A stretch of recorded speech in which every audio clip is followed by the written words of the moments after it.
ወደ ቻናሌ በሰላም መጣችሁ። በአሁኑ ሰዓት መላው የዓለምን እየተከታተሉ ያለው የ2026 የዓለም ዋንጫ በመካሄድ ላይ ይገኛል። በታሪክ ለመጀመሪያ ጊዜ በሶስት የሰሜን አሜሪካ ሀገራት ዩናይትድ ስቴትስ፣ ካናዳ፣ ሜክሲኮ ናቸው በጋራ እያካሄዱ ያሉት። ይህ የዓለም ዋንጫ የተሳታፊ ቡድኖችን ከ32 ወደ 48 ከፍ ብሎ የሚካሄድበት የመጀመሪያ ታሪካዊ ውድድር ነው። ጨዋታው በሶስት ሀገራት በሚገኙ 16 የተለያዩ ስታዲየሞች በመካሄድ ላይ ይገኛል። ይህ በአሁኑ ሰዓት የምናየው ታላቅ ውድድር እንዴት እንደተጀመረ ያውቃሉ? በዓለም ዋንጫስ ውስጥ የተመዘገቡ አስገራሚ እብድ ታሪኮች ያውቃሉ? ዛሬ በዚህ ቪዲዮ ስለ ዓለም ዋንጫ አጀማመር ነው የምናየው። ታሪካችን የሚጀምረው ከዛሬ 96 ዓመታት በፊት ነው። በ1930 በፈረንጅ አቆጣጠር የመጀመሪያው የዓለም ዋንጫ በኡራጋይ አስተናጋጅነት ተጀመረ። በወቅቱ ዛሬ እንደምናየው ማጣሪያ አልነበረም፣ በግብዣ ነበር ቡድኖችን ወደ ሌላኛው ሀገር የሚሄዱት። የሚገርመው ነገር በወቅቱ ከፓሪስ ተነስተው በውቅያኖስ ላይ 2 ሳምንታትን በመርከብ ተጉዘው ኡራጋይ የአውሮፓ ቡድኖች የገቡ ነበር። በዛ መርከብ ላይ ተጫዋች ብቻ አልነበሩም የሚጓዙት። የመጀመሪያው የዓለም ዋንጫ ጁልስ ሬሜት ራሱ በሳጥን ተቆልፎ አብሮት ከነዚህ ተጫዋች በመርከብ ተጉዟል እና በአርጀንቲና መካከል እና በኡራጋይ በሁለቱም ሀገራት የነበረ ኳስ ከመጀመሩ በፊት በሁለቱም ሀገራት ጠቡ ተጀመረ። ጠቡ ደግሞ ምን ላይ መስላችሁ? የትኛው ሀገር ኳስ እንጫወት በሚል ነበር የተጀመረው። ይሄ ጠቡ አርጀንቲናውያን እኛ ኳስ፣ ኡራጋይም እንደዛ እያሉ ለተወሰነ ደቂቃ ከቆዩ ዳኛው በመጨረሻው ግማሽ ሰዓት በአርጀንቲና ግማሽ ሰዓት ደግሞ በኡራጋይ ጨዋታውን እንዲጀመር አድርጓል። በአርጀንቲና እና በኡራጋይ የተካሄደው የመጀመሪያው የዓለም ዋንጫ በኡራጋይ አሸናፊነት የመጀመሪያው የዓለም ዋንጫ ባለቤት ሆናለች። በመቀጠል በታሪክ ውስጥ የተፈጠሩ 5 እጅግ አስገራሚ ክስተቶች ይዤላችሁ መጥቻለሁ። እስከ መጨረሻው አብራችሁ ቆዩ። ሰብስክራይብ ያላደረጋችሁ ሰብስክራይብ በማድረግ ቤተሰብ ሁኑ። ወደ ታሪኩ ወደ ሁለተኛው እጅግ አስገራሚ ታሪክ እንለፍ። በ1966 የዓለም ዋንጫ በእንግሊዝ ሊካሄድ ጥቂት ወራት ሲቀሩት የወርቅ ዋንጫው ጁልስ ሬሜት ለሕዝብ እይታ ቀርቦ በነበረለት ቦታ ላይ በስርቆት ተሰወረ። ዋንጫው መላው የእንግሊዝ እና ፊፋ በድንጋጤ ታወቁ። ፖሊስ በከተማው ቢያገላብጠውም ዋንጫውን ሊገኝ አልቻለም። የሀገሪቱም ስም ሊጠፋ ጫፍ ደርሶ ነበር። ነገር ግን ከሳምንት በኋላ ፒኬስ የሚባል አንድ ተራ ውሻ ከባለቤቱ ጋር ለሽርሽር ወጥቶ ሳር ውስጥ በጋዜጣ የተጠቀለለ ነገር ማየት ማሽተት ጀምራል። ባለቤቱም ሄዶ የተጠቀለለውን ነገር ሲፈታ ይሄ የነበረው እውነተኛ የወርቅ የዓለም ዋንጫ ነበር። ይህ ውሻ እንግሊዝ ከትልቅ ውርደት አዳናት። ውሻው ፒከስ የሀገር ጀግና ተባለ። እንግሊዝም ዋንጫውን ስታሸንፍ ይሄ ውሻው የክብር ግብዣ ተደርጎልሽ ነበር። ከዛ በመቀጠል ደግሞ ስለተቆጠሩ ግቦችና አስገራሚ ክብረ ወሰኖች እናያለን።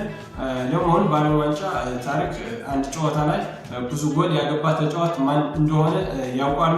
እሱም ኦሌግ ሳሊንኮ ይባላል። የሩሲያ ተጫዋች ነው። በ1994 በአሜሪካ የዓለም ዋንጫ ሩሲያ ካሜሩን 6-1 ስታሸንፍ ሳሊንኮን ብቻውን 5 ጎሎችን አስቆጥረዋል። ይህ ክብረ ወሰን እስካሁን ድረስ አልተሰበረም። ሌላው ደግሞ የዓለም ዋንጫ ታሪክ ፈጣን ጎል ነው።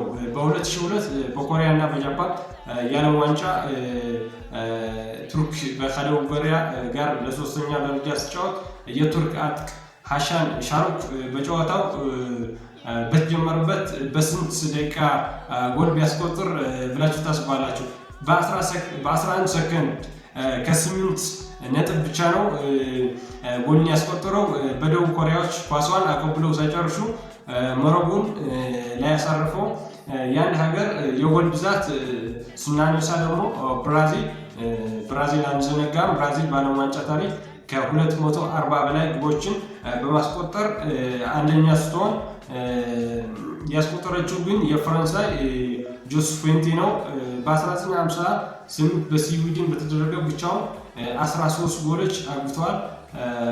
በአንድ ውድድር ላይ 13 ጎል። ይህ ክብረ ወሰን አሁን ባለው እግር ኳስ ለመስበር ማሰብ ራሱ በጣም ከባድ ነው። የመጨረሻው ታሪካችን የብዙዎቻችሁ ትውስታ ውስጥ ያለ ነው።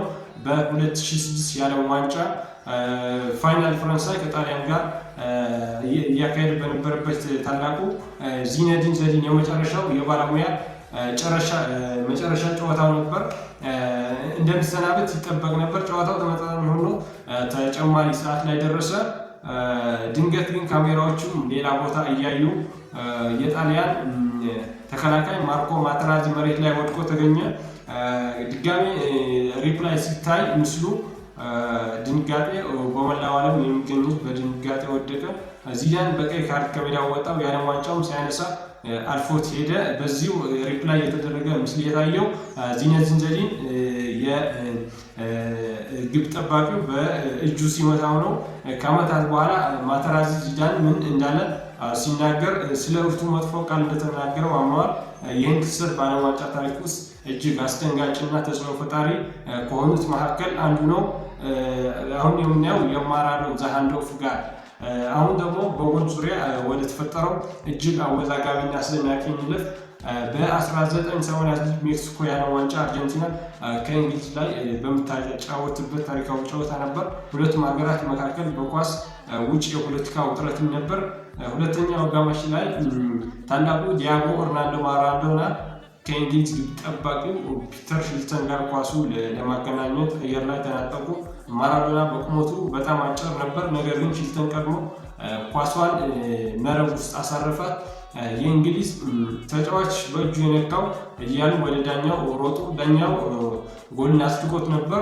በድጋሜ ቪዲዮ ሲታይ ማራዶና በግልጽ ራሱን ሳይሆን በግራ እጁን በቦክስ መቶ ነው ያገባው ኳሱን። ከጨዋታ በኋላ ጋዜጠኞች እንዴት አገባው ብለው ሲጠይቁ ማራዶና የሰጠው ምላሽ እስካሁን የሚታወስ ነው።